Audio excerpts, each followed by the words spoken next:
What's poppin', Westchester? This is the Westchester Pop. Hi, Dan. No. What's poppin', Westchester? This is A-Sides. I am joined here by a very special guest, someone who shouldn't be here on a Friday because he plays so many gigs, especially on a Friday night. But you're listening to this whenever you want, so this point is moot.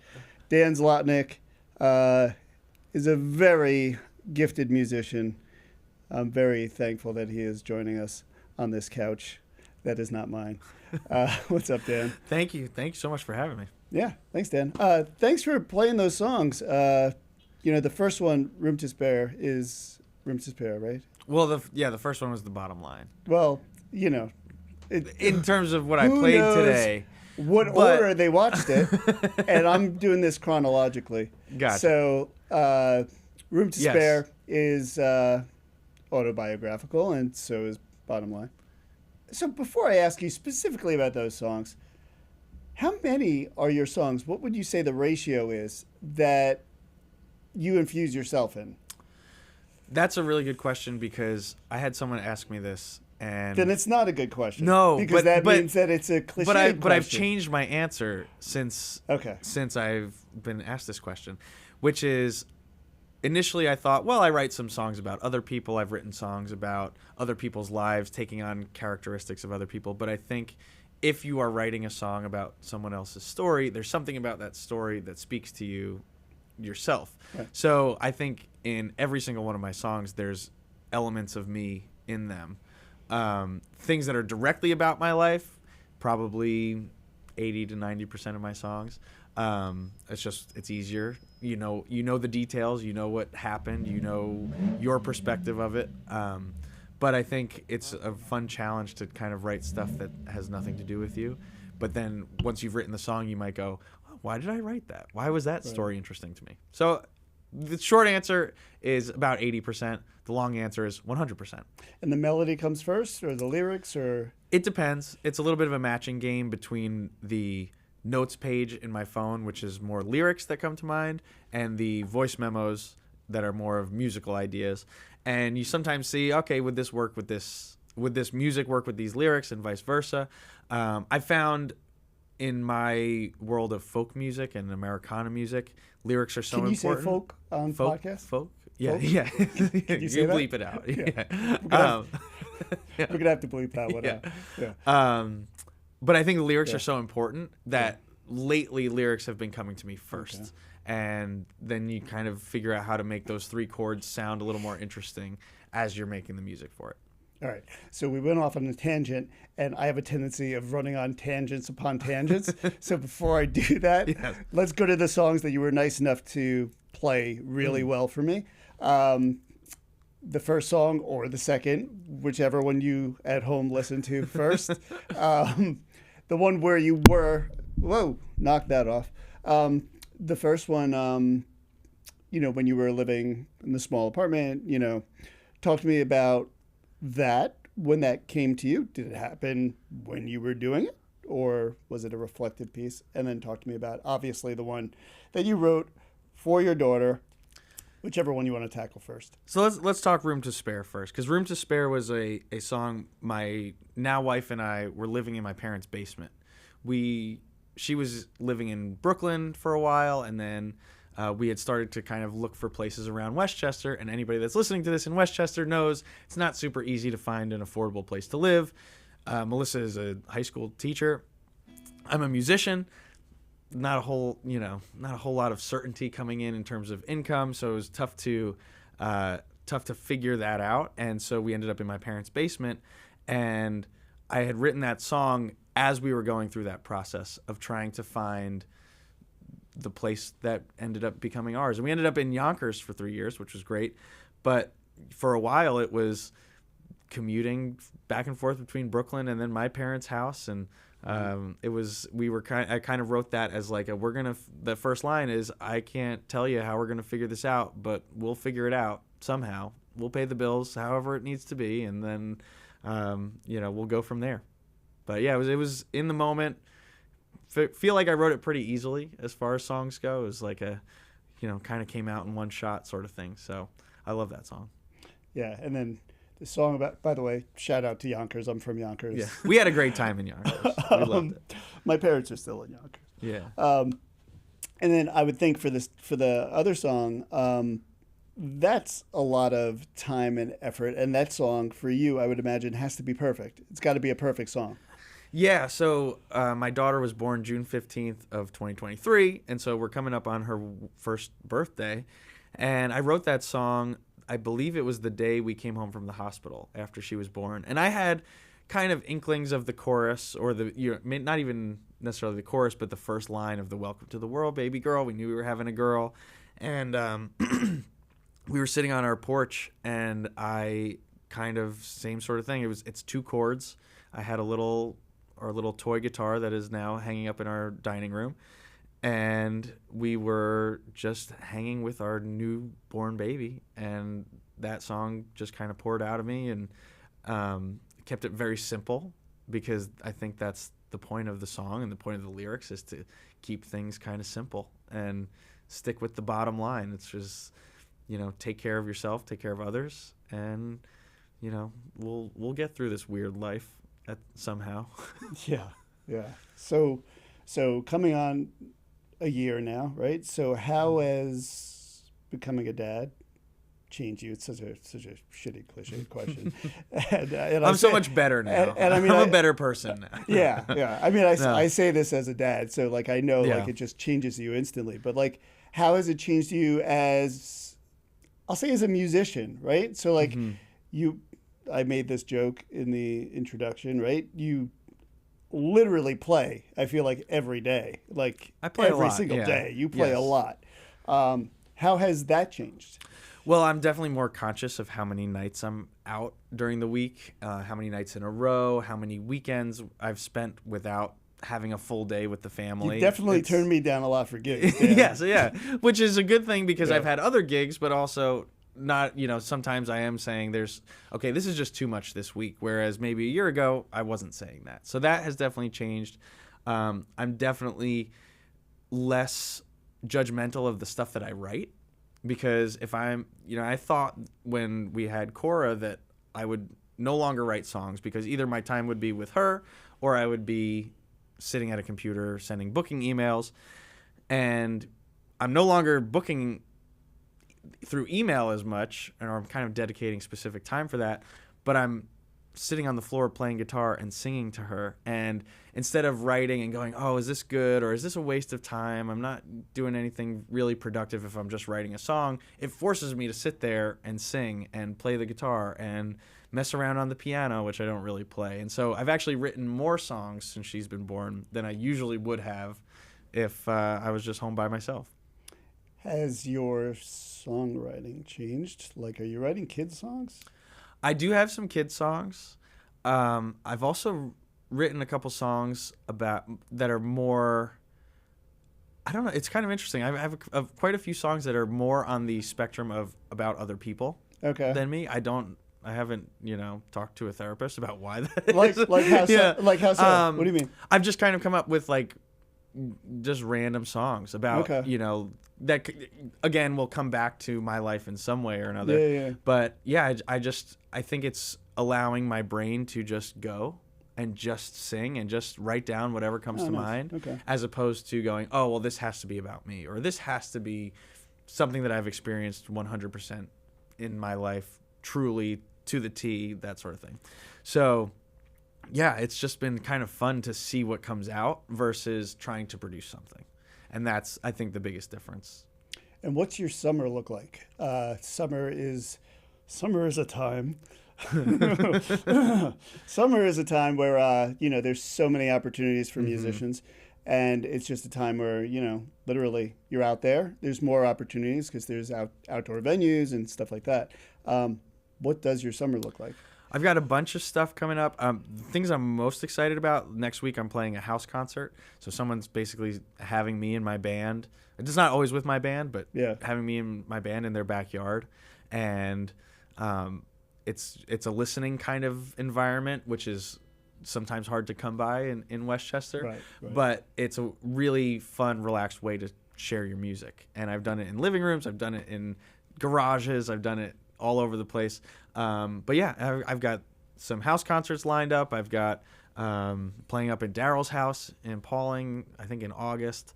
And some summer concert series type things. It's a lot. Daryl's actual house. Yeah, His actual I wish. house. Yeah, Well, just the club. Well, yeah, you and I talk about this a lot, with the house concerts, and Westchester Pop, A-Sides, is going to be doing some house concerts, but like the need to play and actually be heard, right? Like it's always, and you as a dad now, like differentiating between a gig and a gig where you're actually going to be heard and not, competing with the Rangers game. Right. Yes.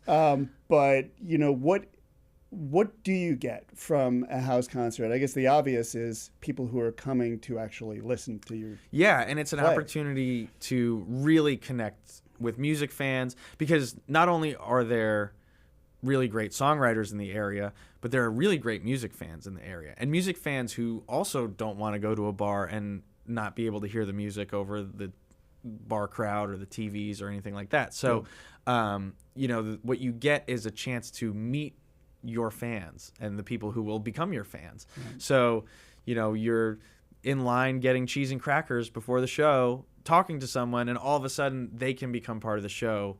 And you really get a chance to share your stories. If I saw you in the cheese and cracker line and you told me something about your daughter, I might play the bottom line, and during the show bring up my conversation with John. And it's just a really relaxed, intimate way to truly, truly connect on a deep level that you don't necessarily get everywhere else. Right. And totally not to shit on local bars, because I think it's important. I play tons of them and I love them. Yeah. I love those gigs. It's totally a different vibe. Yep. And I think any venue that has live music is so crucial and important. Yes. But on the flip side, it's also so important to have your music be heard. Yes. And that's like, I get a lot out of the bar gigs because I'm such a fan of music too, that when I play a Pink Floyd song or a Led Zeppelin song and I see people's ears perk up, that's another way to connect with people. Right. And through those gigs, I've met people who are real fans of my music too, because those are the people that have influenced my music as well. So there's a whole, a whole different way to kind of get your musical jollies. And the house concerts are the most rare, and that those types of venues and those types of situations. So I think those are the ones I kind of crave the most. Right. But there's value in all of it. Well, I'll say this. I want to do what we're doing right now in someone's house. So if anyone is listening, will we tell them about it, or are we just going to show up? We're just going to show up. We're going to do a ring and run. We're literally we're going to ring the doorbell and just pop into your living room. Okay. No, but I will say this: like, it's cool because you can do a cover song right at some of these places, and that's like their gateway to you, right? And then you can kind of sneak in your originals, and then maybe the next time you come out, it's the opposite, right? Yes. You're doing a couple of your originals, and then you sneak in a cover song. And I always give Al Hemberger, my bassist, the credit for that, and he's an older guy, and he's like, you keep playing your songs, because half the time people aren't really paying attention anyway, and if they enjoy the sound, if you sound good, they'll start to go, oh, what was that? And they'll come back. These people come back to the same places where I'm coming back and repeating, and all of a sudden my songs now sound familiar to them. Yep. And I can walk into Oscar's 2 Italian restaurant in Somers, which is a bar and an Italian restaurant, and go down the line and who's sitting at the bar and know exactly which songs of mine they want to hear, which is the coolest thing ever, because it's a bar gig. But now I get to go play my songs, and when I play, the intro to Hide and Seek, I know that Mike at the bar is going to look up and say, thanks for playing my song. Right. It's pretty cool. So let me, I want to we're in the middle of this, but let's start at the beginning really quick. How'd you get into music? And I know that there's a baseball thing with you that I want to get into really quick. Oh, by the way, this is not my first interview with Dan. How'd you get into music full time, and then segue into the whole Dan Zlotnick is not a baseball card story for me? Yeah, so I started playing music when I was 11. I started playing guitar, but I didn't really start singing and performing until I was in college. Performing for myself. I was in bands in high school and that sort of thing. Did you write music young as well? Not really. Okay. No, I had a couple ideas for songs here and there, but I didn't feel confident in them. And so it was kind of one of those things where I would go out on the street in Tampa, and because I was at the University of Tampa. It's a weird jump. I just go down the street to Tampa. The one thing you guys should know about Dan is that he just randomly likes to go out on the street in Tampa. Yeah. He just likes to hang out in Florida. But I would play in the apartments of my teammates at the University of Tampa on the baseball team. I'd play songs, and they go, "Why don't you go out on the street and ask for tips?" And so I started doing that until I had enough money to buy a sound system. And I started with the brunch gigs out at Tampa, and I was getting sunburned every Saturday and Sunday afternoon playing Zac Brown covers for drunk people. And then I started drunk people and then in Tampa. I started writing my own songs that I felt like, oh, maybe I could sneak this into a cover set and they wouldn't know that it was one of my songs. And then I started going, oh, okay, these people are like, they're kind of vibing to my song. And it just kind of has snowballed and snowballed from there. I was playing at the Burger Barn one day, and my parents heard a song that they were like, who wrote that? It was a really good song. I said, I wrote that. I said, well, we need to help you find a recording studio and go record some songs. And that was kind of what set me off. Love it. I love it. You mentioned baseball playing for your teammates. You were thinking strongly about becoming a baseball player. Yeah, I played independent minor league baseball for 3 years after college. So I definitely had that dream of being a major league pitcher, left-handed pitcher. And I struggled through it, especially once I got to college. Performance anxiety, that sort of thing. I've written a few songs about it. But I think it was also really important to go for something that you think that there's like this giant, bucket of gold at the end of this rainbow, and then not get it, and then come out on the other side and go, okay, I'm okay. This is not. Right. And so now when people say, oh, you should be playing at Red Rocks, and you should be, not that many people are saying that to me, but there is a lot of pressure for musicians to get more followers, to play bigger venues, to be more famous, to do all of those things. I am able to say, but I've already failed at one thing, quote unquote. And so now I don't have that pressure. I still want to continue to grow and connect with more people, but I don't have that pressure to be like, oh, well, if I don't do this, then I'm not going to be loved or anything like that. But there is always this pressure though. And I mean, like I have my own social media thing, and there is always this pressure, and it's never enough. Yes. Right? There's never enough that you could do. You run your own social media. Yeah. There's never enough. Well, I just followed this guy who had all these great tips about getting more Spotify listeners, and I immediately unfollowed him because the next two things that I saw were like, oh, this is going to be way more work for me, and I don't have time for this, and it's also not that important. Right. And it's not, if it's Spotify, it's not going to make me any money, so it's not going to even help me spend more time at home with my daughter and my wife. So it's like, what am I doing other than making myself crazy by trying to compare myself to all these other people and keep up with the new algorithm and the new thing that you have to do. So I'm just, I've been very lucky to have lots of gigs where I can go play music and connect with people in person. I was going to say, you're doing what you want to do for a living. Yes. And you can always just keep trying to take yourself to the next level. Yes. And just keep your eye on that. Yep. And just be content with it. Exactly. Because you'll never be where at least social media says you're supposed to be. Right. And I can say that again because like I'm friggin' social media, whatever you want to call me. Yeah.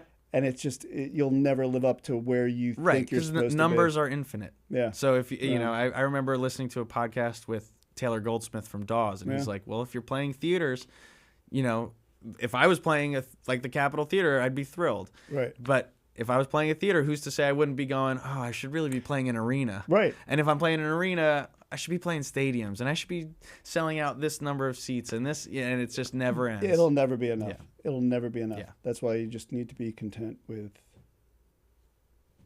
I'm saying this, and I'm thinking to myself, like, damn, I don't really think that way. No, like, but it's where like I want to feel. Totally. And I am like I don't feel that way, but it's where you should feel. Well, it's like a daily battle. Yeah. And you go, okay, Yeah. I just felt this, and I feel like I need to go do this, and then you go, take a step back and see, do I actually? Right. Or is this something inside of me that's kind of like I've been conditioned to want to go, oh, I need this number of Spotify listeners or this number of Instagram followers or anything like that. I just told you before this interview, like you'd be really great at City Winery. Yeah. Like right before. Yeah. And I would love to play at City Winery. Right. But I also you're also fine doing haven't gotten doing. emails back from them. Right. Yeah, but it's all and a that's, crapshoot at the end of the that's day. where it's kind of like you follow, and this is why house concerts are so wonderful to kind of bring this all full circle. Is like because you're just following where can I connect with people the most. It's like I don't want to play at City Winery because it's City Winery. I want to play at City Winery because there's going to be an audience of 100 people that are listening to me. It's very, that's very the coolest intimate, thing. and that's why I said it. Yeah, it's like that's what I want. Yeah, that's what I'm chasing in a way more so than any sort of like statistic. Because people who are there to listen. Exactly. Yeah. It's not the cachet of the name. Yeah. So I didn't take offense to that. Yeah. Oh, if you said, you should call up Jones Beach and see if Dave Matthews will let you open for them. I've heard that one too. Have you heard that? Yeah. I'll just call him. I'll just call the beach. Just call him. Yeah. No one's ever thought of that. DMB. Yeah. So what's next? What's next for you? Right after this, I'm going to my gig. That's what I meant. Yeah. And then tomorrow I have a day off, and I'm hanging out with friends, and it's amazing. And so like those are like the things I've been really looking forward to. Yeah. It's been a lot of fun this year of being a dad, and it hasn't been perfect. I've definitely had months and weeks where I've booked myself way too much, and I'm trying to get better at that. So that's next. Last question. Just if people came with taglines like movies, what would yours be? Wow. My favorite thing, and this is it's like a line that I wrote in a song, is "There's plenty of room on the couch here for you." It's like that's what I want my shows to feel like. That we're hanging out in someone's house. And everyone is welcome. And we got to get these like house concerts going. Now I say we, but Dan's going to be performing. Yeah. But I'm happy. I keep like banging this microphone. Yeah. The whole interview is going to be like very exciting. Yeah. It's going to be like the guy from Police Academy. Is that a reference over your head? No, I got that. You get it. Yeah, Michael something. Yeah, Michael Winslow. Yeah. But I think that is where it's at. Yeah. And that's what, like, it's there are music fans, there are musicians and songwriters. Yeah. It's like, I just want to try to help people find each other. Yeah. Cool. Well, thanks for coming into my house. Yes. And by my house, thank you for having me. I mean, studio on the avenue. Well, I love this couch. There's plenty of room on the couch. Please take it. It's not mine. Thank you, John. I appreciate it. Thanks, Dad.